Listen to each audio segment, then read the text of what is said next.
Salut à tous, très heureux de vous retrouver pour ce nouvel épisode de Hors Focus, le podcast. Ça fait des semaines et des semaines qu'on attendait d'être derrière le micro, donc je suis très heureux de vous retrouver aujourd'hui. Ceux qui connaissent déjà les épisodes précédents, on reçoit ici soit des gens qu'on a rencontrés dans notre métier avec des entrevues, des documentaires, ou alors des personnes qui partagent la même passion, le même métier. Donc aujourd'hui, on est super heureux de recevoir Lucas Renaud. Merci. Qui est réalisateur, un jeune réalisateur. Je peux dire jeune parce que tu es quand même plus jeune, bien plus Oh, ouais, jeune ouais, que moi. On ouais, n'est on n'est ouais. pas de la même génération. Je me sens papa à côté de toi.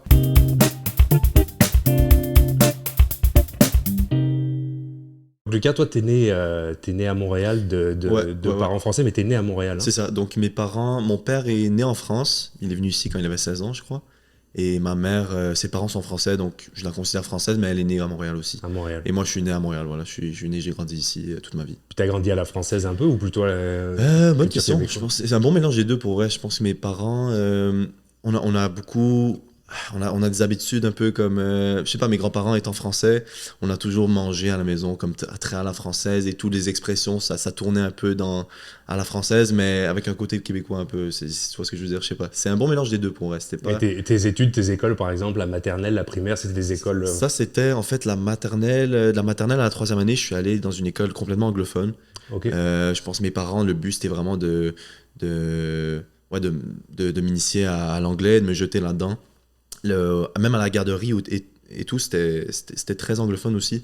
Donc, dès un jeune âge, j'ai vraiment pu, comme tous mes meilleurs amis étaient anglophones, j'allais chez eux, les parents étaient anglophones. Donc, je perdais même à un moment donné mon français. Ma mère était presque inquiète parce qu'on était une famille francophone qui parlait français à la maison. Et ma mère était inquiète, je perdais mon français. Et à partir de la quatrième année, j'ai changé d'école pour une école francophone. Je sais plus exactement pourquoi, je pense que c'était un truc de loi au Québec. Si t'as des parents Ouais, tu dois aller francophones, en école. un truc du genre, ouais, pour les détails, je les connais pas trop, mais un truc du genre. Donc là, de la quatrième à la sixième année du primaire, c'était en francophone. Mais c'était pas un cursus français avec l'éducation Non, nationale. non, non, Non, c'est c'était vraiment. pas genre. Il y a une école qui s'appelle Marie de France à Montréal qui est un peu cursus français. C'était pas de ce genre-là, C'était pas non. ça. C'était vraiment juste une école. Mais le fait de changer un peu de passer d'un milieu anglophone à Mhm. 100% à francophone, est-ce que ça a changé ton cercle d'amis, tes amitiés, ta façon Bonne de. question. C'est sûr que tous mes amis anglophones, je les ai presque perdus de vue. L'adaptation était quand même assez dure, je dirais, mais pas niveau langue, parce que je parlais quand même français à la maison. Donc, de passer à une école française, pour moi, c'était juste me replonger dans le français, c'était correct. Mais au moins, j'avais eu une bonne partie d'anglophone dans ma vie, beaucoup. Donc, à ce point-là dans ma vie, j'étais comme super bilingue, et là, je le suis encore. Donc, honnêtement, je suis très content d'avoir pu comme faire deux cursus scolaires vraiment comme que anglo, que franco. Et là, comme je suis C'est quelqu'un de super bilingue aujourd'hui, donc c'est sûr que maintenant ça t'aide ouais, ouais, pour ce que clairement, tu veux clairement, devenir, quoi. clairement, clairement. Et d'ailleurs, t'étais comment à l'école? Est-ce que t'étais un gamin un peu introverti? T'étais plutôt Hmm. le gars cool un peu Certainement pas le gars cool, cool, cool, mais bonne question. Primaire, c'est un peu dur parce que tout le monde un peu se trouve encore, t'es encore jeune, mais disons secondaire, au quoi, à peu près. secondaire, je disais que j'étais pas trop, bah, j'étais pas nécessairement comme super populaire, mais je me tenais pas comme, j'étais quelqu'un d'introverti, mais dans mon groupe d'amis, j'étais souvent celui qui était le plus extroverti, disons, comme avec les gens que je connaissais bien et que j'étais super confortable, genre je me laissais vraiment aller, aucune barrière et tout, mais à l'école en tant que tel, j'étais pas celui qui était comme super social non plus. Je faisais mon truc un peu, je restais dans ma zone, voilà. Et t'étais plutôt dans les sportifs ou t'étais déjà un peu geek? Bah, je dis, Euh, t'étais déjà, je sais pas si t'es geek, mais en tout cas, je me dis, pour faire de la ouais, vidéo, ouais, faut quand ouais. même aimer un peu ça aussi. Ben alors, j'ai toujours eu un côté un peu créatif, donc dès un jeune âge, j'ai vraiment comme, je voulais être BDiste en fait, c'était comme la Ah première ouais, ok. chose que je voulais faire. Donc non, c'est pas vrai. En fait, à la garderie, je pense que je voulais être comme astronaute, un truc. Je pense que c'était mon Normal. premier, ouais, Ouais, voilà. normal. Et là, ouais, je lisais tellement de BD, genre Titeuf, des trucs vraiment genre peut-être plus français. Donc, je lisais beaucoup de Titeuf, je lisais, ouais, ça, beaucoup de BD françaises. Et donc là, ça m'a juste comme ouvert les horizons au dessin. Et là, comme là est parti vraiment mon intérêt pour tout ce qui est créatif, tout ce qui est art. Et donc, je faisais vraiment des dessins, mais à la mode, en mode genre doodle, tu vois, des petits doodles, Exactement. des trucs de BD. Et c'est ça, donc là, le dessin, c'était vraiment, ça faisait une grosse partie de ma vie. Et je voulais être BDiste. Et Tu dessines encore aujourd'hui, là, t'as je encore? dessine aujourd'hui dans mon temps libre et tout. Avant, c'était vraiment beaucoup plus. Là, je suis très occupé avec ce que j'ai à faire dans le monde de la vidéo. Mais Ouais, dans mon temps libre, quand j'ai rien à faire, tu vois, je mets des écouteurs et là, je laisse juste le crayon me guider. Je dessine rien nécessairement qui me vient par la tête. En fait, je laisse juste la musique me guider. À la fin, ça devient quelque chose. C'est très abstrait, en fait, ce que je dessine, c'est Ok. dans mon temps libre. Donc, c'est ça. Donc, en fait, pour en revenir au secondaire, je dessinais beaucoup et j'ai gardé. Ouais, j'ai évolué vers la vidéo petit à petit. Mais c'est sûr que je faisais beaucoup de sport dans ma jeunesse. J'ai vraiment touché à tout. J'ai fait de la natation, du soccer, j'en J'ai fais vu dans ton encore. CV justement ouais, que tu étais pas mal investi dans le soccer. Beaucoup de Ouais. soccer, ouais. Mais sinon, ici par là, tu sais, j'ai fait de la natation, du hockey, football américain. J'ai fait une année au secondaire, j'ai détesté ça. C'était horrible, j'ai quitté. Ouais, un peu de tout, un peu de tout. Sportif, mais le niveau créatif au fin fond, c'est ce qui me tenait à cœur, vraiment. Donc tu dirais plutôt enfance heureuse quand même. Certainement, certainement. T'es Ouais, content ouais, de ouais. ces années-là. Est-ce que Ah, certainement. t'as beaucoup de souvenirs de ces années-là ou en général, bah, t'es quand Ouais, ouais, même, ouais, c'est pas si loin encore, mais C'est pas si loin non plus, mais j'ai quelques instants, on dirait, de souvenirs des moments. Genre, si tu me demandes, est-ce que tu te souviens de tel moment et tout, j'ai beaucoup d'anecdotes. Genre, je pourrais te nommer des anecdotes et tout, mais en tant que tel, comment je me sentais dans ces années-là, ça dépend à quel point tu vas loin là. Mais dans mes débuts d'adolescence et tout, c'est assez récent pour moi, puisque c'est environ il y a quoi, 8 ans peut-être.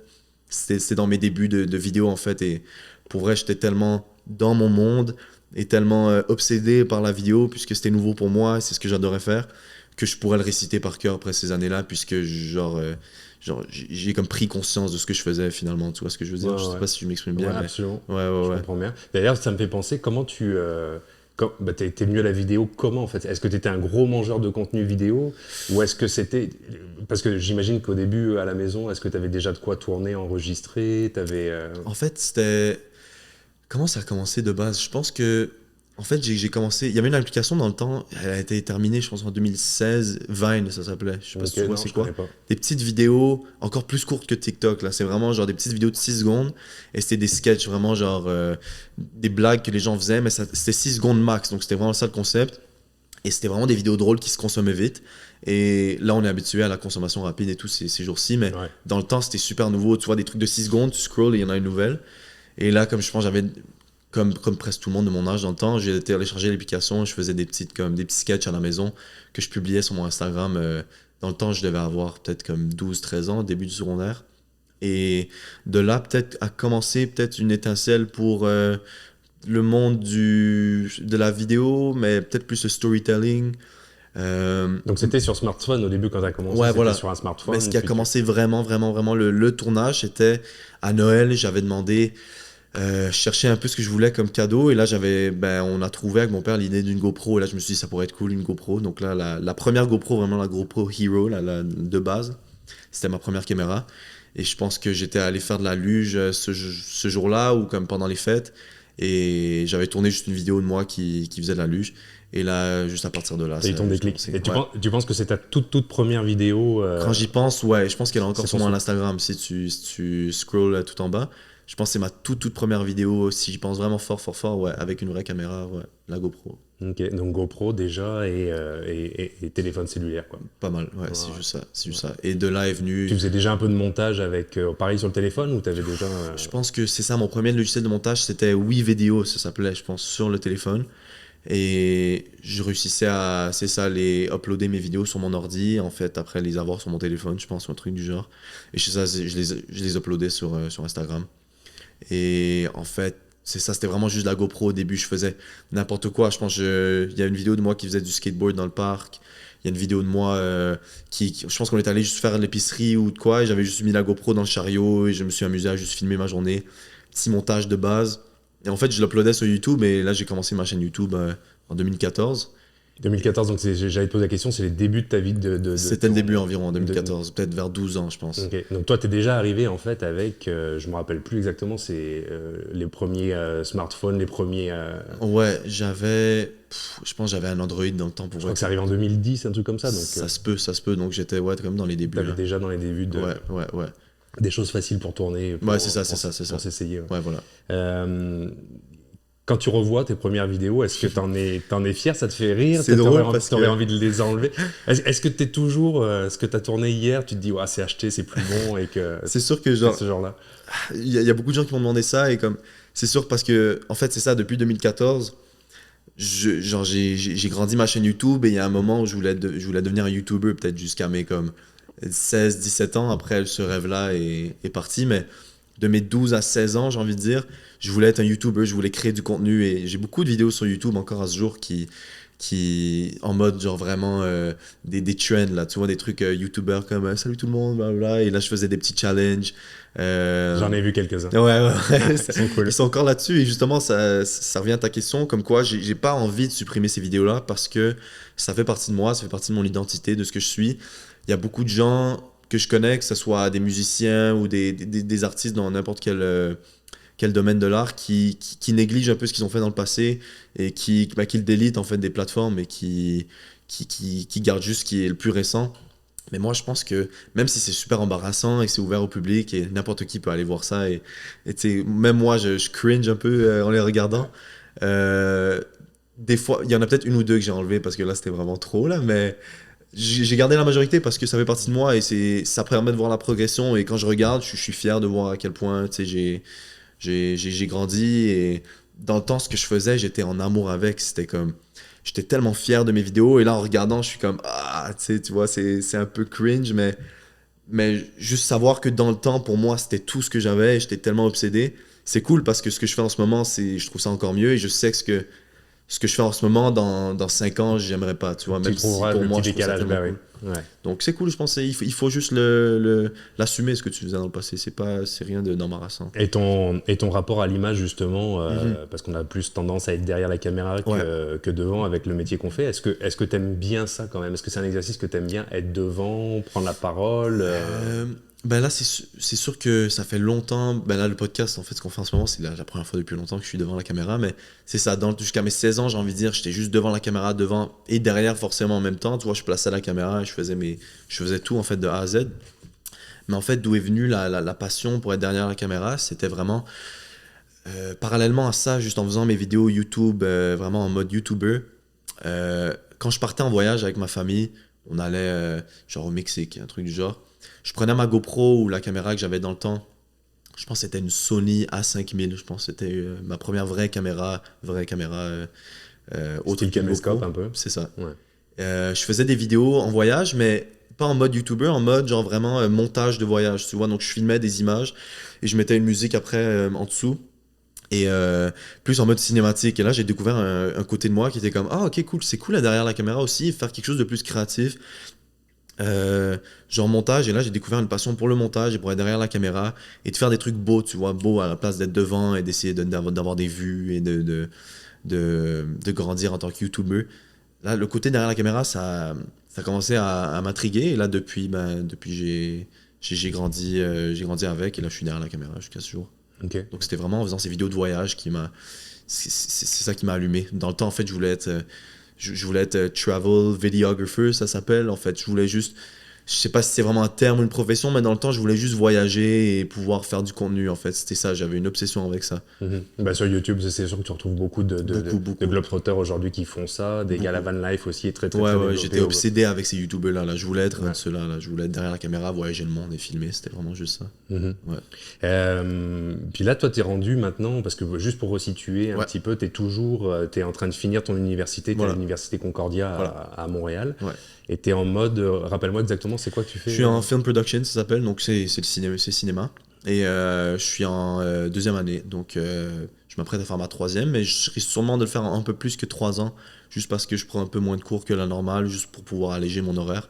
Donc je risque de peut-être devoir faire peut-être 3 ans et demi, un truc du genre. Ok. Mais voilà, je suis dans ma deuxième année à Concordia et ça se passe bien à date, c'est très cool. Et t'arrives quand même à trouver un peu de temps de tournage pour toi, continuer un peu ce que tu fais actuellement malgré C'est tout? sûr que en ce moment, peut-être le plus gros défi dans ma vie, c'est juste de trouver une balance entre mon travail d'école et ce que je fais à l'extérieur. C'est sûr que ça devient dur des fois, tu vois, où mettre ses priorités. Mais à date, ça se passe bien. C'est sûr que c'est stressant de trouver cette balance-là. Mais justement, le fait de pouvoir prendre moins de cours dans ma semaine, ça l'allège. et ça me permet de faire plus de temps pour mes vidéos. Donc, ouais, juste de trouver cette balance-là, honnêtement, c'est le but en ce moment et j'y arrive quand même pas mal bien. Donc. Et j'ai vu sur ton Instagram, tu as quand même pas mal de followers, puis tu as une belle petite notoriété dans le monde du rap un peu montréalais. Ouais. Comment t'es arrivé là-dedans? Est-ce que c'est une musique que tu écoutes à la base? Parce que j'ai vu que tu avais fait, si je me trompe pas, le festival Métro Métro. Ouais, exact. Donc, En fait, le rap, c'est toujours quelque chose que j'ai adoré. Et là, si on retourne en arrière un peu au cégep, dans ma dernière année de cégep, je l'avais fait en 5 sessions, mon cégep, à la place de 4, ce qui en fait décalait mon année. Et je graduais, à la place de graduer en avril, ou c'est quoi, en mai que tu gradues au cégep, et de rentrer à l'université en septembre, donc juste faire l'été, de rentrer en septembre. En fait, je terminais le cégep en décembre. Et les entrées à l'université dans mon programme en cinéma, ça rentrait juste en septembre de l'année d'après. Donc là, j'avais comme un 8 mois, peut-être de janvier à septembre, libre en tant que tel. Donc là, il fallait que je trouve quelque chose à faire, il fallait que je trouve une job. Et je regardais un peu autour de moi, je faisais des recherches. Et c'était comme fin 2021, j'ai envie de dire. Et dans ces eaux-là, c'était le moment où je me suis comme pris en main un peu. Et j'ai décidé, parce que je pense qu'initialement, j'avais parlé à quelqu'un que j'avais rencontré, je pense, sur un tournage. Et c'était quelqu'un qui filmait beaucoup de festivals de base et de concerts. Et là, j'avais demandé comme, comment tu fais pour filmer, pour accéder à ces festivals-là et tout. Et je pense qu'il m'avait dit que lui, ce qu'il faisait, c'était il regardait en fait les têtes d'affiche ou les artistes qui performaient au festival, qui venaient à Montréal. Et il creusait sur Internet pour essayer de trouver les contacts, les managers et tout. Et il lui disait, écoute, je te fais une vidéo recap de ta performance d'1 minute pour les réseaux, gratuitement. Mais en échange, tu vois, lui, il a comme le bracelet pour la journée. Et ça lui permet de grandir son portfolio et de filmer d'autres artistes durant la journée, juste parce qu'il a le bracelet qui lui permet d'accéder au festival. Donc là, je me suis dit, ok, c'est pas mal une bonne idée. Donc là, il y avait Oshiaga, festival montréalais, qui en octobre, je pense, parce que c'était la Covid, d'habitude c'est comme en août, durant l'été. ouais. Mais là, c'était vraiment une version vraiment plus petite. Et il y avait des petites têtes d'affiche et tout, pas des gros noms. Mais j'ai pu creuser, j'ai utilisé cette méthode-là, et j'ai trouvé des contacts de managers. Et là, j'ai dû envoyer peut-être comme une trentaine d'emails et j'ai eu comme 2 réponses positives. Et donc là, j'ai pu filmer mon premier festival à vie. Et j'ai pu faire des recaps pour ces 2 artistes-là. Donc là, je me suis dit, ok, attends, le monde, genre, j'ai trop aimé parce que le rap, c'est quelque chose que j'aime de base. Et T'avais accès au backstage et ouais, tout, justement. Donc pour moi, c'était fou, là, comme être backstage à un festival. Déjà que j'étais pas allé à beaucoup de festivals dans le public dans ma vie. Là, c'était la première fois. Être en backstage. Festival Métro Métro, Ça, c'était Oshiaga, en fait. Ok. Oshiaga. Mais c'est comme je t'ai dit, c'est ça, vraiment une version beaucoup plus petite, là, comme version Covid, un peu. Il n'y a pas des gros noms. Mais bref, ça m'a vraiment. Ça m'a mis dans ce monde-là de l'événementiel, le monde de. Tu sais, les artistes, la musique. Et j'ai filmé mes premiers concerts, et là, j'étais comme, ok, c'est trop cool. Et là. Donc c'est ça, j'avais commencé à avoir un peu une obsession pour ce monde-là, un peu de la musique et de la vidéo. En fait, filmer tout ce qui est artiste, tout ce qui est musique, concert, festival. Et les artistes d'ailleurs, ils sont comment sur les festivals comme ça, les têtes d'affiche un peu qui sont déjà un peu reconnues, ils t'acceptent comment quand tu vas backstage C'est sûr que quand t'as... C'est une bonne expérience ou... Ouais, c'est cool. C'est sûr que comme les grosses têtes d'affiche et tout, en fait, ça dépend de l'artiste. Des fois, il y en a qui sont égaux au max et tout et qui restent dans leur zone et tout, mais tu sais, c'est un peu... Si tu veux, j'en parlerai plus tard des festivals en tant que tel et mon expérience, comment je filme ça et tout, mais c'est très spécial parce que c'est n'importe quoi peut se passer, tu vois, il n'y a rien de prévu presque. T'es juste avec ta caméra et c'est genre film du contenu, tu vois. Mais non, c'est ça en fait, ce monde-là, pour avoir filmé Métro et des festivals, c'est ça, donc je cherchais une job après le cégep et j'avais trouvé cette compagnie montréalaise de médias qui s'appelle Montreality et eux, ils ont une chaîne YouTube. Ils sont basés à Montréal, mais ils font des vidéos avec des rappeurs à l'international. Ils font des entrevues avec eux. En fait, c'est vraiment ça leur truc. Et ils ont genre, je pense, comme 300 000, presque 400 000 abonnés sur YouTube. Et j'ai vu dans leur bio Instagram qu'ils cherchaient des creatives, n'importe qui, des vidéastes. Donc là, je leur ai envoyé un email. Et à ma surprise, comme 3 jours plus tard, ils m'ont répondu. Ils ont dit qu'ils m'acceptaient. Donc là, de 2021 à tout récemment 2023, quand j'ai arrêté de travailler avec eux, j'ai pu avoir un bon 2 ans de comme vraiment genre être dans l'industrie de la musique. Donc évidemment, je gardais la caméra dans les mains, je faisais quand même mes vidéos, mais je filmais des rappeurs maintenant. Je filmais des artistes, que ce soit des festivals, des concerts, des entrevues. C'était tout ce qui est genre... tout ce qui était genre vidéo et rap, genre je le filmais. Donc là, à travers ça, j'ai pu grandir mon portfolio, filmer des concerts. Et cette année-là, en 2022, j'ai pu décrocher justement un contrat pour le festival Métro Métro, une compagnie de production qui prenait en charge l'aftermovie. M'ont trouvé et j'ai pu travailler avec eux. Et depuis, ben, ça a juste grandi. J'ai pu publier mon contenu, boum, boum, boum. Et est-ce que tu arrivais quand même à être payé un petit peu ou est-ce que c'est ouais, toujours... clairement. Ouais. C'est toujours un peu délicat au début quand on commence, on a tous connu ça là. Ouais, Mais... c'est sûr. Dans mes débuts vidéo, c'était plus quelque chose qui était, même de mon côté, un peu plus tabou et tout. Parler d'argent, c'était nouveau pour moi, comme mes premières vidéos. Donc c'est sûr que en regardant, je me faisais pas payer comme je faisais beaucoup de travail gratuit aussi au début. Ouais. Mais non, éventuellement l'argent est quand même venu, donc c'était correct. Mais même avant ça, en 2021, c'est quelque chose que j'ai oublié de mentionner, mais mes premières vidéos vraiment de clients, c'était des trucs vraiment plus... je pense que j'avais fait des trucs d'architecture extérieure, où je filmais un entraîneur genre physique, je faisais des vidéos pour lui, beaucoup d'athlètes, des petites compagnies ici par là, des compagnies de vêtements à Montréal. Ça, c'était vraiment mes premières vidéos de clients, et c'est ça qui m'a vraiment mis dans le monde de la vidéo, mais rémunéré, tu vois. Donc, des petits corpos. Ouais, voilà. Donc j'étais tellement habitué à faire des vidéos sur YouTube qui me rapportaient rien, juste pour le fun. Et là, finalement, je vois que je peux faire de l'argent avec en 2021. Genre dernière année de cégep, là j'étais comme ok, c'est cool, genre je peux vraiment comme me faire rémunérer en faisant des vidéos. Donc c'est ça qui m'a vraiment genre, c'était le tremplin en fait pour le monde de la vidéo. Et comment tu trouves comment t'as trouvé ta limite toi là-dedans sur le fait de travailler un peu gratuitement pour faire grossir ta banque d'images. Et puis tu sais, il y a un moment aussi, il faut être capable de dire que t'as besoin d'en vivre. Ça a été quoi toi ton... Bonne question, je pense. En vrai, le travail gratuit, j'en ai fait quelques-uns, mais pas énormément. Je me suis quand même donné des limites assez rapidement et j'ai pu quand même genre m'imposer des limites et dire aux clients avec qui je travaillais que ça c'était mon tarif, blablabla. Mais pour vrai, je pense juste le fait que j'étais encore jeune et que j'habitais encore chez mes parents, ben, j'y habitais encore, mais ça me mettait dans un monde que comme quoi, ok, je suis là pour expérimenter, pour avoir du fun, pour commencer, je commence encore dans le domaine, donc ça va, je suis encore nouveau dans l'industrie. Donc ça me dérangeait pas nécessairement de pas demander des gros tarifs, des trucs du genre. C'est sûr que si j'avais un loyer à payer et tout, ça aurait été une autre histoire, mais je pense que je me suis donné cette liberté-là un peu. Je me suis dit, ok, c'est correct pour le moment, tu sais, dans ma première année, de pas me faire payer extrêmement beaucoup, presque pas des fois. Justement parce que genre, je savais que j'étais en train de commencer et que j'étais là pour juste commencer à expérimenter et construire mon portfolio. Mais c'est sûr qu'une fois que j'ai un portfolio derrière moi, là, il n'y a plus d'excuses parce que là, j'ai des preuves de travail et là, je suis capable de demander un prix. Tu as commencé avec, comme matériel, tu avais toujours ta petite Sony ou est-ce que déjà tu avais upgradé pour quelque chose de... Je me souviens quelle caméra j'ai eu. Par contre, c'est les transitions, je sais plus. Je sais que ma première, justement, c'était Sony A5000. Donc, je sais plus pourquoi. Je pense que j'avais checké plein de tutoriels YouTube pour voir c'était quoi la meilleure caméra dans le temps à prendre, la moins chère, la plus économique et tout. Et je suis tombé sur la A5000. Donc, je l'avais prise. Et là, dans le temps, je faisais encore mes vidéos YouTube. Et pour vrai, c'était correct. Ça faisait la job. C'était pas fou, évidemment. Là, il n'y a pas de 4K ou rien. Là. Mais je sais même pas si ça faisait du ralenti. Je sais même plus. Mais bref, éventuellement, je pense un an plus tard, j'avais pris la A6000, qui est peut-être une petite coche au-dessus. Donc là, je pouvais faire du ralenti, je pense. Donc là, pour moi, c'était fou. Là, comme je pouvais filmer des trucs à ralenti pour mes vidéos de voyage. C'était parfait. Et sur les festivals, justement, tu y allais juste avec une caméra au point et c'était vraiment juste ça. Et je pense que c'est ça. Mes premiers festivals, c'était avec la A6000. Fin 2021 et tout, c'était mes premiers festivals. Donc c'est ça, la A6000, je l'avais encore et ça faisait la job. C'est sûr qu'en regardant, j'étais comme c'est pas fou. Et début 2022, quand j'ai décroché ma job chez Montreal, la compagnie montréalaise et tout, j'ai pris la A7S3 qui est encore ma caméra à ce jour.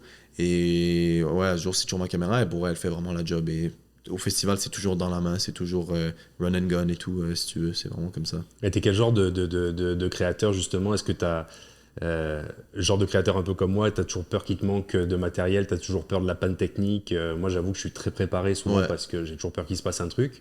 Ou est-ce qu'au contraire, j'ai travaillé avec d'autres caméramans qui sont super... ils partent avec un truc très léger, peu importe ce qui arrive, de toute façon on aura des images, ça sera bon, le son il est cacane, c'est pas grave, on va trouver une solution. T'es quel genre de réalisateur? C'est dur à dire pour vrai parce que c'est sûr qu'en plus des festivals et des concerts, ben, surtout je réalise des vidéoclips à Montréal. Ça, c'est toujours ça, ça a toujours été quelque chose de. Ok, c'est important d'être préparé et tout, parce que n'importe quoi peut arriver. Festival, c'est sûr que j'essaie d'être préparé le plus possible, mais c'est sûr que c'est tellement imprévisible un festival, tu sais jamais ce qui va arriver, si l'artiste va courir là, s'il va sortir du stage, s'il va marcher, blablabla, s'il va même te parler à la caméra. Des fois, tu essaies de les approcher, des fois, ils veulent pas te parler, des fois, ils veulent te parler. Tu sais jamais. Donc, juste de nature, un festival étant tellement imprévisible, il faut un peu que tu t'attendes à tout. Et si quelque chose se passe, par exemple, ça m'est arrivé de filmer, des fois l'audio était horrible, et là j'ai dû faire, oh merde, donc là j'ai dû peut-être l'improviser au montage, prendre une bande sonore qui imitait un peu, genre ce que là, tu vois, genre juste la synchroniser avec l'artiste. C'est sûr que les festivals, c'est ça, c'est de nature tellement imprévisible que il faut que tu t'attendes à tout en fait en tant que Ouais. vidéaste. Donc il faut que tu aies tout un peu sur toi, boum boum boum, tu changes de batterie, tu changes de lentille. Et en mode vidéoclip, par exemple, donc là, c'est sûr que c'est quelque chose de plus Ouais, préparé, ouais, un peu voilà, plus voilà, cinématique, on va beaucoup dire. plus, ouais. Donc, comment tu travailles là? Est-ce que tu as t'as des matériels, des lampes Donc, en fait, pour les vidéoclips, j'essaie de plus en plus. En fait, mes premiers vidéoclips, ça a vraiment été beaucoup plus run and gun. En fait, c'est ça l'expression qu'on utilise. C'est Ouais. plus, tu vois, tu trouves quelques spots dans la ville, tu te poses là, l'artiste fait une performance devant, tu le filmes, et en fait, tu fais juste synchroniser après au montage la chanson. Et ça arrête là, en fait. C'était Run juste and moi gun, tout est-ce que tu seul. as quand même quelqu'un qui te suit avec de l'éclairage un peu ou tu fais vraiment ça en Mes fonction? premiers, c'était moi tout seul, c'était vraiment Ok. solo. Il y a beaucoup de gens à Montréal qui font encore ça, du run and gun. Ça marche, c'est sûr que c'est pas le plus créatif, tu peux pas être super ambitieux parce que tu es tout seul. Mais là, de plus en plus, je fais des productions qui sont un peu plus grosses. Tu vois, j'ai un crew autour de moi et j'essaie vraiment de me concentrer sur le réal seulement. Donc, j'essaie de plus en plus de délaisser filmer et d'avoir comme un DOP De la lumière un peu Ouais, plus. c'est ça, d'avoir un gaffeur, un DOP, tu vois, vraiment le nécessaire pour avoir une bonne production et d'être réal seulement. Parce que si je suis honnête, de devoir filmer, de devoir réaliser, en fait, de tout faire en même temps, Très compliqué. ouais, c'est compliqué. Je suis vraiment passé cette phase-là et tout de ma carrière, si on veut dire. Là, c'était vraiment dans mes débuts que je faisais tout seul. Mais c'est sûr pour les festivals, ça ramène ce côté de moi un peu run and gun tout seul parce que c'est ça qui est fun, parce que c'est tellement imprévisible. Tu peux pas être préparé avec un festival, t'as pas d'éclairage ou rien, tu dépends juste de toi-même. Puis c'est peut-être ce que les gens aussi, ils aiment de ton style aussi maintenant, dans ta façon de Mm. monter. Tu vois, il y a beaucoup de mouvements, il y a beaucoup Ouais, ouais, de... ouais, ouais, ouais, ouais. C'est très léché quand même comme Ouais, ouais, méthode. ouais, ouais. Mais de plus en plus, justement, j'essaie de me concentrer sur vraiment de la qualité et tout dans mes vidéoclips. Avant, c'était sûr que c'était plus du mouvement et tout, du run and gun.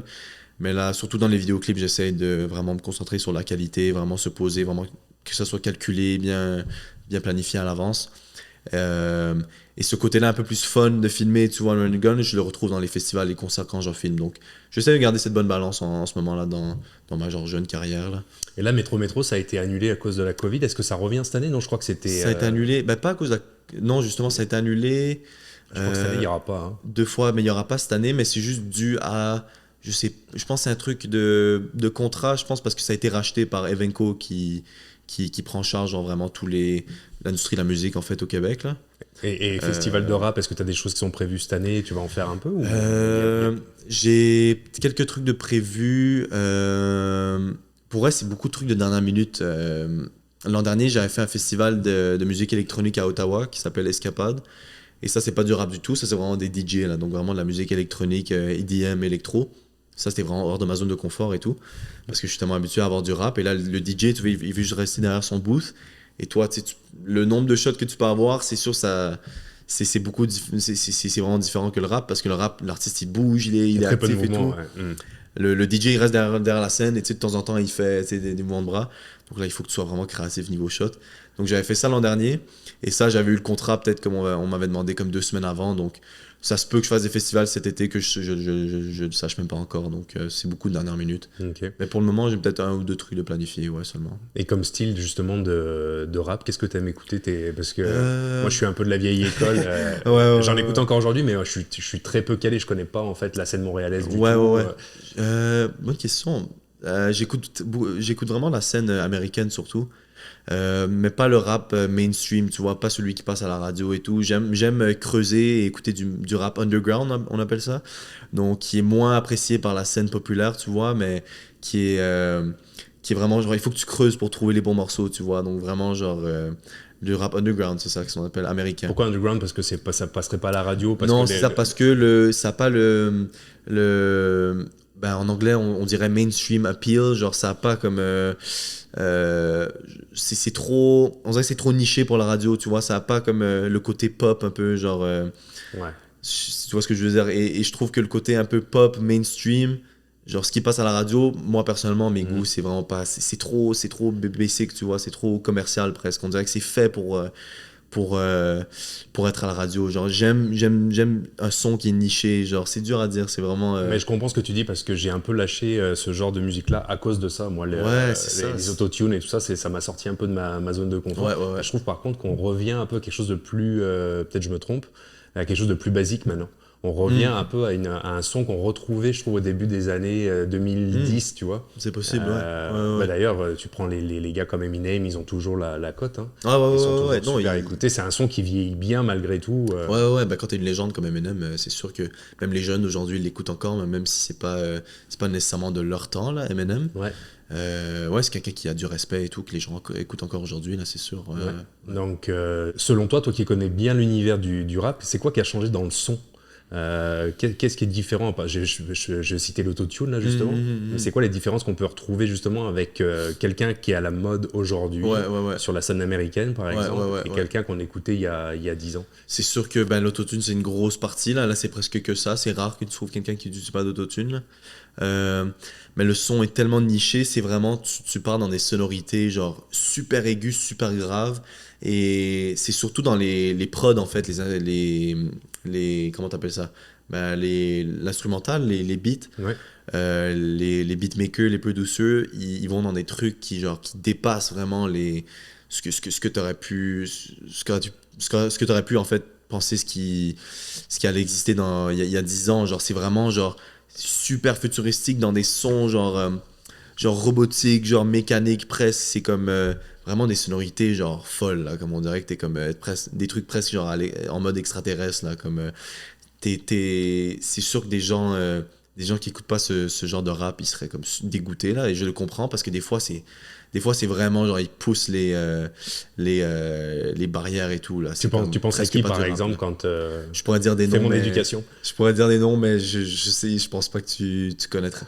Il y a un rappeur en ce moment, Ken Carson, son nom qui dépasse, qui a un son super genre super reconnaissable, mais c'est genre l'autotune est faux, et comme c'est les beats en fait, ça a des 808, tu sais, la basse, la bass en fait, genre super distorsionné au max là, vraiment comme pour avoir cette ambiance juste pour que tu joues en fait à un concert et qu'il y a vous appelez ça des pogos, je pense, les Français, des mosh pits, les pogos, c'est plus un gros, c'est plus dans le monde du du rock, genre? Du rock, ouais. Ben, au rap, en fait, dans le rap aussi beaucoup, là, des mosh pits, en fait, on dit, c'est comme, tu sais, des cercles, et les gens se font juste se foncer dedans. c'est juste en mode, genre, les gens, ils font de la musique maintenant pour pouvoir les performer en concert, et genre, que ça se fonce dedans, et que ça soit juste l'énergie soit au max, ça distorsionne tes oreilles, là. Et ils sont comment, toi que t'écoutes à la radio, par exemple, c'est que tu vois sur scène, c'est quand même des performeurs en termes de voix et tout, vu qu'il y a moins de possibilités de trafiquer les voix, les arrangements. Est-ce que ça reste quand même des bons choix? Ouais, c'est sûr c'est sûr que les choses sont bonnes au niveau énergie, mais au niveau musical, au niveau voix, par exemple. Niveau voix, c'est sûr que les concerts de rap, c'est connu pour que en fait la track joue et que eux ils fassent juste de temps en temps dire un mot et là, mais tu sais ils rappent presque pas là, c'est genre des fois ils disent un mot, mais le principal, ce que t'entends là, c'est des speakers qui jouent la musique en arrière-plan là. Donc il y a presque aucun effort là dans le monde du rap niveau genre rapper en tant que tel au festival. Mais c'est sûr que l'énergie est là, tu vois, les rappeurs ils sautent dans la foule. Ces jours-ci au festival, il y a plein de pyros, il y a du feu, il y a de la fumée, c'est comme. C'est un vrai show. Ouais, c'est fou, le sol il tremble, là, vraiment. Il y a des gens dans des festivals, les villes à côté, pas les villes à côté, mais les gens qui habitent dans les alentours des festivals, ces jours-ci ils disent qu'ils entendent le sol genre vibrer et tout, parce qu'il y a tellement d'énergie et tout dans le rap, dans les concerts de rap. Là, je peux nommer des gens genre Travis Scott, Playboi Carti, ça c'est des des gens en ce moment qui sont super populaires et tout chez les jeunes, mais qui amènent l'énergie au festival comme t'as jamais vu. Là, c'est vraiment comme le sol tremble. Là, c'est comme Est-ce c'est que fou. je reviens encore à Eminem, Ouais. à ce genre à cette époque-là, tu sais, Ouais. IAM, tu sais, tous les grands groupes français, même de rap et tout ça, qui étaient très très très picky sur les textes, et qui avaient un flow souvent assez Ouais, ouais, impressionnant. ouais. Eminem, il a un flow Ah ouais, qui est clairement, incroyable. c'est fou. Est-ce qu'il y en a encore aujourd'hui? Est-ce que c'est quelque chose que les gens viennent rechercher? Parce que moi, je me souviens, Eminem, la première fois qu'on a Ouais, entendu ouais, ouais, ça, ouais. on comprenait Non, pas c'est un mot fou. de ce qu'il disait parce qu'on était en France, on parlait pas anglais, Mhm. nous, ou très mal. Et c'est toujours le cas d'ailleurs. Ouais, ouais. Mais par contre, c'était hallucinant d'écouter ce qu'il était capable de faire, quoi. Mhm. Il y en a, c'est sûr qu'il y en a encore que les gens écoutent, mais la jeune génération, la nouvelle, c'est vraiment pas. Genre, les paroles en tant que telles, c'est peut-être les paroles les plus paresseuses que tu verras jamais. Genre, il y a presque aucun effort mis dans les paroles, c'est toujours les mêmes choses qui se disent, toujours les mêmes termes qui se répètent. Les flows aussi, c'est pas quelque chose de super créatif non plus. C'est sûr que ça en existe encore, mais les nouveaux rappeurs que les jeunes écoutent, c'est vraiment beaucoup plus lazy, c'est vraiment beaucoup plus paresseux. Il y a vraiment beaucoup d'efforts dans ce qu'ils disent, mais les jeunes, ils s'en foutent de ça, je pense, ces jours-ci. C'est pas ce qu'ils recherchent. Ils veulent juste le vibe, tu vois. Ils veulent juste comme que l'énergie que ça amène, ça te fasse sentir quelque chose. Et c'est juste les mélodies, peut-être plus ce qu'ils recherchent, et surtout le beat en tant que tel derrière, là, la prod. Ça, en fait, si la prod est bonne, la plupart du temps, les jeunes, ils vont aimer. Parce qu'en tant que tel, les rappeurs, ils mettent presque aucun effort maintenant dans les flows. Genre Eminem et tout, c'est sûr que c'était calculé et tout. Toutes Ouais. ces paroles, ils savaient ce qu'ils disaient et tout. Mais les rappeurs de nos jours, ça répète toujours les mêmes mots, ça crie, tu vois. C'est sûr que c'est moins d'efforts qu'avant, mais les jeunes aiment ça marche. Et même moi, je suis coupable, j'aime ça aussi de temps en temps. Et si t'avais l'opportunité là aujourd'hui, Ouais, que ce soit du rap ou pas ouais. d'ailleurs, avec qui t'aimerais bien travailler? Qu'est-ce que t'aimerais enregistrer comme clip? Ah, bonne question. Niveau artiste, Lil Uzi Vert, c'est le nom d'un artiste de ma génération surtout, mais ça, c'est mon artiste préféré de tous les temps. Donc, c'est sûr que bosser avec lui, ça serait cool. Mais en regardant ses clips, c'est sûr que niveau créatif, je sais pas à quel point je pourrais le pousser à, tu vois, faire quelque chose à mon goût, tu vois, où je pourrais comme construire un concept vraiment cool. Mais si je devais nommer Est-ce que quelqu'un, c'est un gars déjà qui a beaucoup de clips déjà de fait et tout ça? c'est quelqu'un qui a beaucoup de clips, mais les clips en tant que tel, c'est pas fou, tu vois, c'est vraiment presque du run and gun souvent, tu vois, c'est pas. Genre, j'adore sa musique, mais niveau créatif, je sais pas à quel point je pourrais l'amener un peu dans mon monde, tu vois. Mais si je devais nommer quelqu'un qui est super créatif et qui sa direction artistique en tant que tel comme artiste est folle, c'est quelqu'un qui s'appelle Young Lean. C'est un artiste suédois qui a percé quand il avait, je pense, genre 15 ans. Et là, à ce moment-là, il a comme 23 ans, je pense, mais c'est du rap, mais très niche, là. C'est très. Je sais pas comment Moi, ça l'expliquer. m'intéresse, j'irai chercher ça. Ouais, ouais, c'est comme du cloud rap, on appelle ça. C'est très mellow, c'est très. Des prods qui sont très futuristiques, mais bref, ses vidéoclips à lui sont énormes. Donc si un jour je serais capable de faire un clip pour Tu, lui, ça serait pour lui, je pense. comment Pour un tu artiste. serais capable de les contacter ces gens-là ou t'aimerais ça? Ouf, je pense que pas à ce point-là, mais éventuellement. C'est trop gros déjà, tu C'est penses? trop gros déjà, je pense. Ouais, ouais, ouais, pas encore, mais je pense que éventuellement, pourquoi pas. Moi, je trouve qu'il faudrait que je continue à bosser, par contre, que je construise mon portfolio, mais non, éventuellement. Mais si tu devais le contacter lui, tiens, justement. Ouais, Tu le contactes lui, ok, t'as réussi à l'avoir. ouais, ouais, ouais. Qu'est-ce que tu lui proposerais Ouf, bonne question. comme Il idée faudrait. créative? Vas-y, sois Je créatif. pense, je pense que je pourrais faire n'importe quoi. Pour vrai, je pourrais l'amener dans son monde. C'est quelqu'un qui est super vulnérable, lui, en tant qu'artiste. C'est quelqu'un qui a pas peur de se montrer. C'est très abstrait aussi, ses vidéoclips. Moi, j'aime l'abstrait, j'aime le psychédélique, j'aime ce qui est un peu. Ça fait pas nécessairement de sens, mais esthétiquement, c'est beau, tu vois. Ça peut être n'importe quoi. Ça peut être niveau accessoire, niveau décor, Tu chercherais plus niveau effet. l'esthétique à l'histoire que ça raconte, en fait. Je pense plus, ouais, ouais, ouais. J'ai toujours été comme ça, en fait. On dirait c'est cool d'amener une petite histoire, d'amener quelque chose de plus narratif dans tes vidéoclips. Mais pour moi, tant que l'esthétique est là, tant que visuellement ça raconte. En fait, il y a une histoire qui se dit à travers les visuels, tu vois. Que ce soit pas besoin que ce soit narratif, tu vois. Si c'est esthétique, si c'est beau, en fait, ça peut te toucher, ça peut raconter une histoire en tant que telle. Donc, je l'amènerais plus dans ces eaux-là, je pense. Mais le contacter, c'est une autre histoire. Là, je pense pas que ça serait possible en ce moment parce qu'il est gros, tu vois. Il est vraiment. C'est loin encore, mais non, un jour, j'y arriverai, certainement. Et t'as jamais tourné aux États-Unis, t'es jamais. Ouais, j'ai déjà tourné aux Ah, aux États-Unis. États-Unis Ouais, aussi, ouais. ouais, avec Montreal, justement, pour qui je travaillais pendant les 2 dernières années. Là. C'est sûr, pour eux, je faisais des vidéoclips de temps en temps, mais je faisais surtout du montage devant un ordi et tout dans leur bureau toute la journée, ce qui était cool. Mais justement, c'est peut-être une des raisons pourquoi je suis parti, parce que c'était plus vraiment créatif comme j'aimais. Je faisais beaucoup du travail, c'était assez redondant. Mais pendant mon temps là-bas, j'ai pu faire peut-être 6 7 vidéoclips. Et eux, puisqu'ils sont très. Leur niveau de notoriété est quand même assez élevé aux États-Unis, ils ont pu. Tu sais, ils ont vraiment beaucoup de connexions et à travers les années, ils ont fait des entrevues avec les plus gros noms du rap américain. C'est quand même facile d'accès, travailler pour eux. Donc, en voyageant aux États-Unis, on est allé à LA justement il y a un an exactement, je pense en mars 2022. 2023, désolé, on est en 2024. En mars 2023, et on a fait des vidéos avec des gens là, des gars là-bas, donc j'ai pu bosser là-bas aux États-Unis avec eux. Là, C'était pareil, cool. tu es un peu. Là, c'était plus run and gun. C'est sûr que on essayait de rendre ça le plus conceptualisé possible et le plus cool possible, mais puisqu'on restait 10 jours et on voulait faire comme 6 vidéoclips en 10 jours, il fallait quand même qu'on fasse ça vite, qu'on trouve des spots où filmer. C'est sûr que quand tu viens pas d'un pays ou d'une ville, c'est dur créer un concept et créer un monde, quelque chose de super calculé. Donc c'était un peu plus à la run and gun, mais je suis très fier des clips qui sont sortis pour vrai. C'était cool, et c'était cool de travailler avec des artistes que j'écoutais de base en fait. C'était surréel presque. C'était comme quelqu'un que je voyais sur mon écran et que j'écoutais dans mes oreilles. Finalement, je le vois en personne et je suis capable de créer quelque chose pour lui. Ouais, c'était vraiment une bonne Puis t'as pas expérience. la barrière de la langue en plus, t'as un très Non bon plus, anglais, donc ça, exactement, c'est sûr que ça exactement. aide beaucoup. Et c'est sûr que j'étais quand même supporté par la compagnie avec laquelle j'étais, qui a un bon niveau de notoriété. Donc, j'étais quand même bien encadré aussi, tu vois. Il y avait comme un niveau de respect avec l'artiste. Parce que c'est sûr que le monde du rap, c'est connu que le respect, des fois, c'est pas comme. Il est pas bien là, des fois, tu vois. Il y a cette question d'ego et tout. Il y a Mhm. beaucoup de situations avec des vidéastes. Qui se sont fait scammer, mais pas scammer, mais ouais, scammer, mais aussi comme ouais, tu vois, les rappeurs, c'est pas nécessairement les plus respectueux non plus, là, tu vois, donc ça dépend de qui, évidemment, c'est du cas par cas, mais j'étais quand même chanceux d'être bien encadré et j'ai eu des bonnes expériences en film aux États-Unis. C'est un univers que t'aimerais continuer à suivre, même quand tu seras un peu plus Certainement, vieux et tout ça. T'aimerais continuer quand même là-dedans un peu, ouais. certainement, ouais, le vidéoclip, certainement. Le vidéoclip de rap, je sais pas, parce que, à mon avis, il y a quand même des barrières. Il y a comme un palier à un moment donné, comme. Tu peux pas le parce que le rap, c'est cool, mais je sais pas à quel point tu peux être créatif dans le rap. Tu vois, il y a comme, Mhm. on dirait qu'il y a un palier, tu vois, ça s'arrête à un certain point.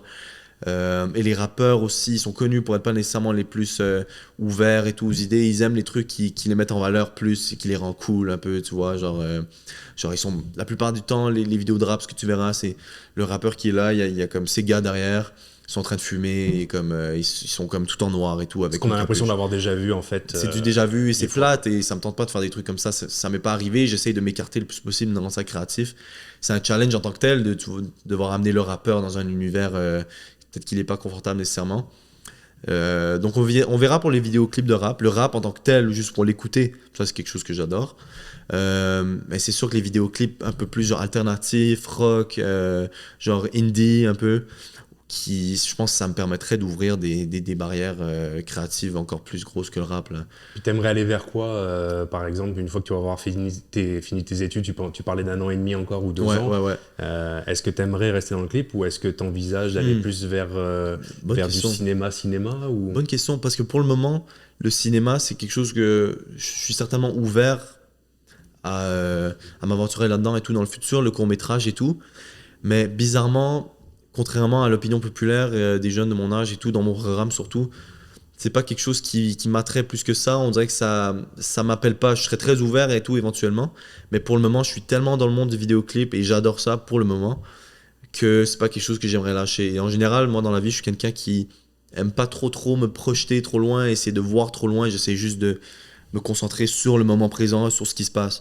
Et si le moment présent et ce qui se passe en ce moment dans ma vie, ça m'intéresse et j'aime ça, ben, je vais continuer avec ça pour le moment. Et Donc, pour le moment, c'est le cas. Donc, donc si je te demandais comment tu te vois dans 5 ans, c'est dur à dire. t'as pas vraiment d'idée, quoi.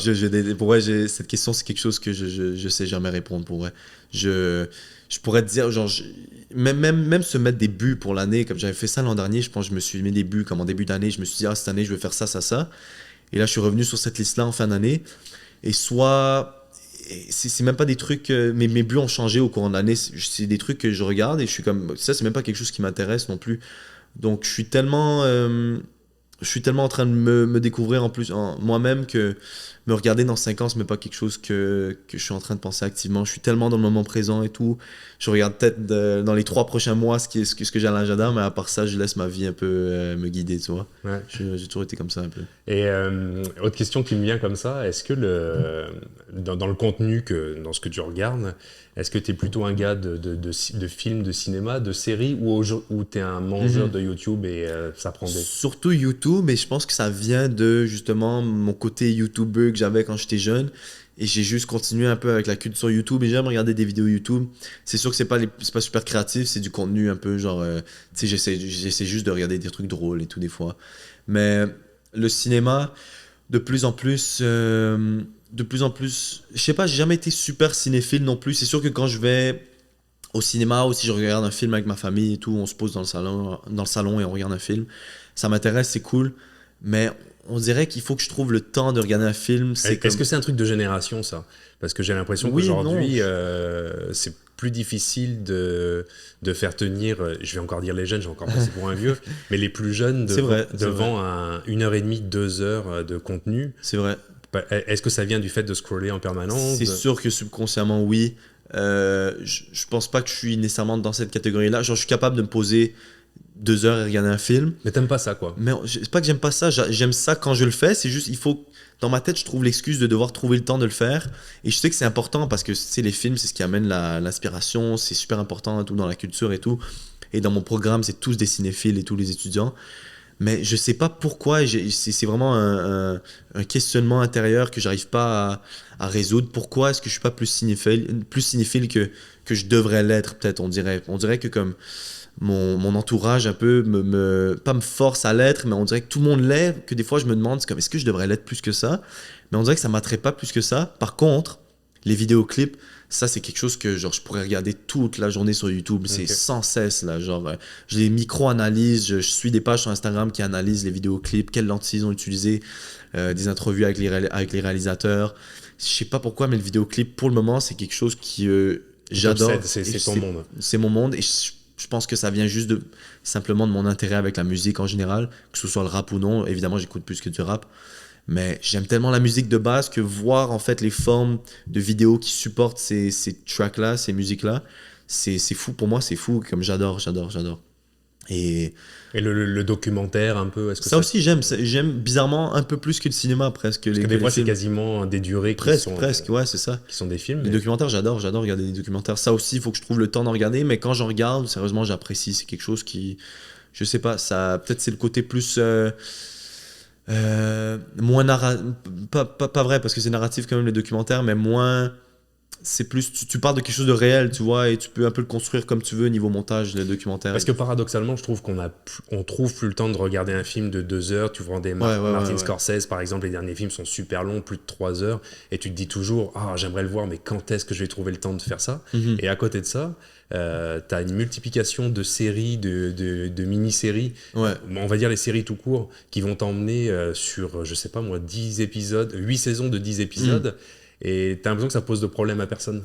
Les gens sont plus capables de regarder un film de 2 heures, mais une série, par exemple, de centaines d'heures, finalement, ça marche. Quoi. Je pense que c'est parce que techniquement, ça équivaut au même qu'un film, ou même plus. Bah, souvent plus, une série. Souvent plus, ouais. Mais je pense que c'est juste parce que c'est en tranches. C'est en chapitres, presque, c'est en épisodes. Ça se consomme tellement plus facilement. Psychologiquement, ça paraît moins difficile. C'est ça. Allez, j'en ai fait un, pourquoi pas en bouffer un autre, et boum, un troisième. Et là, t'es rendu à 4 heures de visionnement et tu le réalises même pas, tu vois. Je suis même pas un gars tant série que ça, c'est sûr que j'en ai regardé. Mais c'est sûr que ça. Pour les gens de notre âge et tout, c'est du contenu en vitesse comme ça que ça se mange les séries là, plus qu'un film en fait. Allez, donne-moi un film que t'adores quand même, vas-y. Ouais, clairement. J'aime, en fait, j'ai plusieurs genres. Si je devais dire comédie, c'est peut-être mon genre préféré. Même si créativement, les shots c'est pas énorme, les comédies c'est pas super cinématique. Je sais pas, j'adore rire. Game Night, je sais pas si tu connais, c'est américain. C'est trop drôle. C'est trop drôle. C'est des amis en fait qui se rassemblent en fait pas tous les soirs mais quelques soirs par semaine et tout qui font des game nights, tu vois, ils jouent genre Monopoly ou je sais pas quoi, et en fait c'est ça, il y a un truc qui se passe où il y a un des amis C'est qui, pas avec Jason Bateman? Oui, oui, oui, Ah, oui, ouais, ok, oui, si, oui. je l'ai vu. Ok, je l'ai vu. Ah, moi, je trouve ça trop drôle, personnellement. C'est ça, en fait, ça devient réalité et tout. Il y a un meurtre, un truc du genre. Et, Exactement. c'est trop drôle. Moi, j'adore. Sinon, I Love Dogs, c'est un film de Wes Anderson.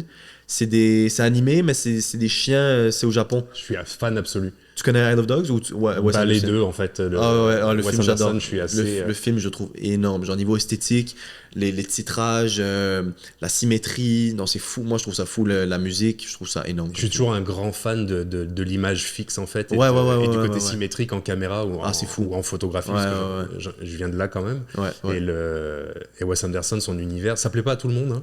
Ouais, ouais, non, souvent clairement, non, non, vraiment pas. complètement fou, mais Vraiment j'avoue pas. que.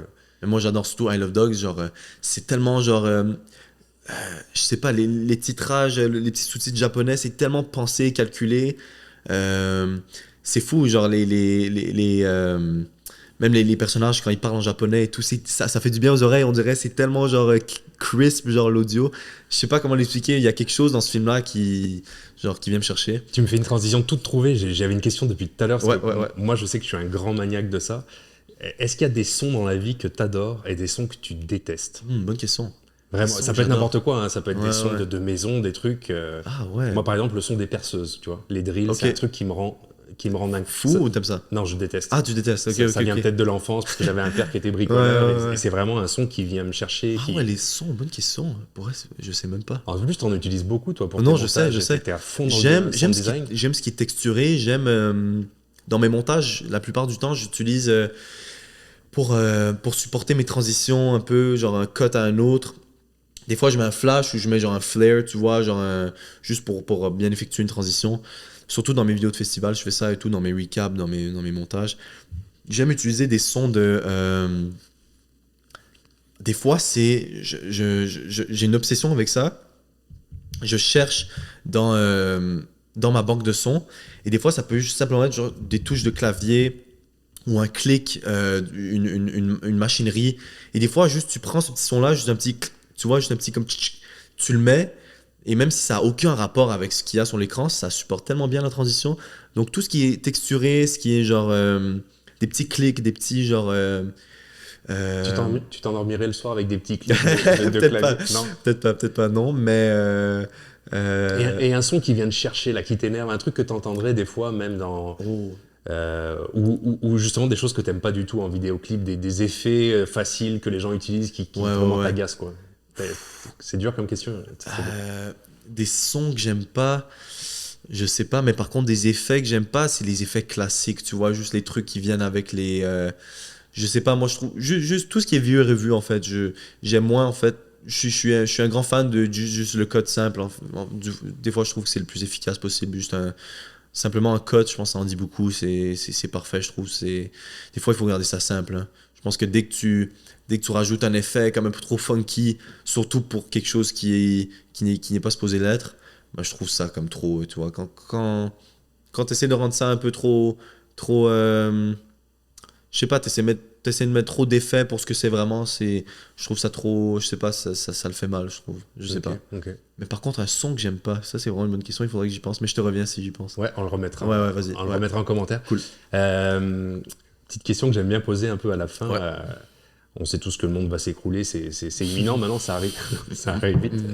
Si tu devais emporter avec toi juste un album ou juste un morceau, peut-être des fois c'est peut-être même pas tout un album, mais juste un morceau, c'est sûr que ça change et puis il y a des choses qu'on connaît pas encore, mais t'as pas le choix, c'est comme ça, tu connaîtras pas le reste. Ça s'arrête demain là, qu'est-ce que t'emportes? Emporter avec moi, genre dans une autre vie, genre. Il faut que je garde un. Ouais, t'as le droit d'emmener avec toi un album, un morceau. Bonne question. Ou un son peut-être. Ouais. J'aime bien. Si je devais dire, ça serait.